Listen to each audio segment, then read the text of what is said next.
पर्यटनको माया हजुरहरूको सम्मुख राख्ने मौका दिनुभयो। म उहाँहरूलाई हृदयदेखि मोरी मोरी धन्यवाद दिन चाहन्छु। जेन्स साहब एन्ड क्याप्टन मल साहब, थ्याङ्क यू। कसरी बिर्सिन सक्छौं हामीले त्यो पर्यटनको न्यानो काखा? आमाको काखामा त हामी जन्मे, तर पर्यटनको काखामा हामी हुर्केको हौं। आमा बुवाले त हामीलाई औँला समाएर हिँड्न सिकायो भने पर्यटनले खुट्टा सज्याएर हामीलाई दुगुर्न सिकाएको छ। कसरी बिर्सिन सक्छौं हामीले पर्यटनको त्यो न्यानो काखा? परिवार भन्दा धेरै माया गर्नु मन पर्छ पर्यटनलाई। परिवार भन्दा धेरै माया गर्नु मन पर्छ पर्यटनलाई। कसरी बिर्सिन सक्छौं? कसरी बिर्सिन सक्छौं हामीले त्यो पर्यटनको न्यानो काखा? मसँग शब्दको अभाव छ, मसँग शब्दको अभाव छ। म पर्यटनको वर्णन कसरी तपाईहरुको सम्मुख राखौं? मेरो मनको कुना कुनामा मेरो नम्बरी, मेरो दाई, मेरो भाइ, मेरो गुरुजी, मेरो साहब अनि मेरो तीतो मिठो पलहरूले आज पनि मलाई झस्काइरहन्छ।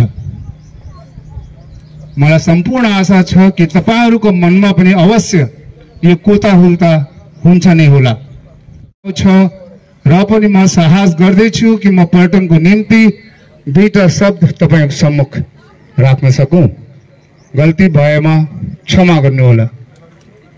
सम्पूर्ण संसारलाई थाहा भएको कुरा हो कि श्री कृष्ण भगवानको जन्म मथुरामा भयो, तर उहाँको कृष्ण लीला अनि लालन पोषण सँगसँगै गोकुलमा सम्पन्न भयो।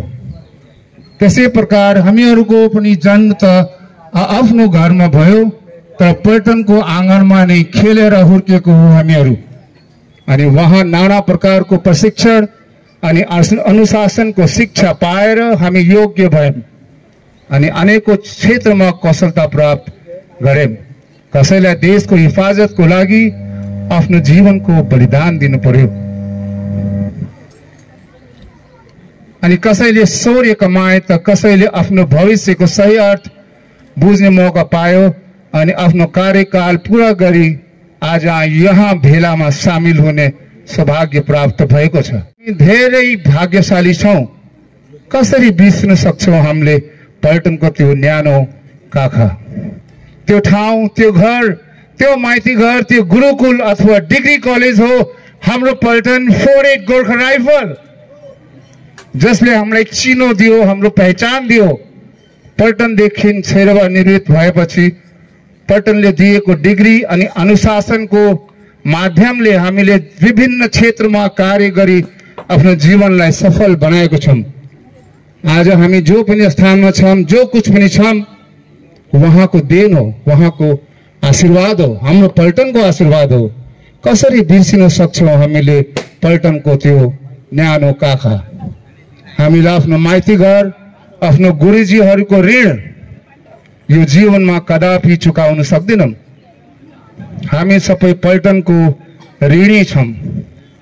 पर्यटनको माया अनि सम्मान हाम्रो हृदयमा हाम्रो जीवनको अन्तिम क्षणसम्म बसि नै रहनेछ। त आउनुहोस्, आज फेरि देश विदेशमा छरिएर बसिरहेको बुढापाकाहरू, साहब, मेम साहब, दाजुभाइ, दिदी बहिनी अनि नानीहरू र पर्यटनको दिन दुना रात चौगुना उन्नति र वहाँ कार्यरत बहादुर भाइहरूको सुरक्षित जीवनको लागि कामना गरौं अनि यो दिनलाई रमाइलो बनाऊं। हामी पर्यटनमा हुँदा परेड सकिएपछि अथवा कुनै पार्टी सकिएपछि अथवा मन्दिरको हाम्रो परेड सकिएपछि अथवा कुनै भिआइपी आउँदा हामीले एउटा गीत गाएर रमाउने चलन थियो, जसको बोल हो यो नेपाली शिर उचाली। आज हामी पर्यटनको त्यो पुरानो दिन याद गरेर यो गाना सबैले मिलेर गाएर एकपल्ट नाच्नु पर्यो।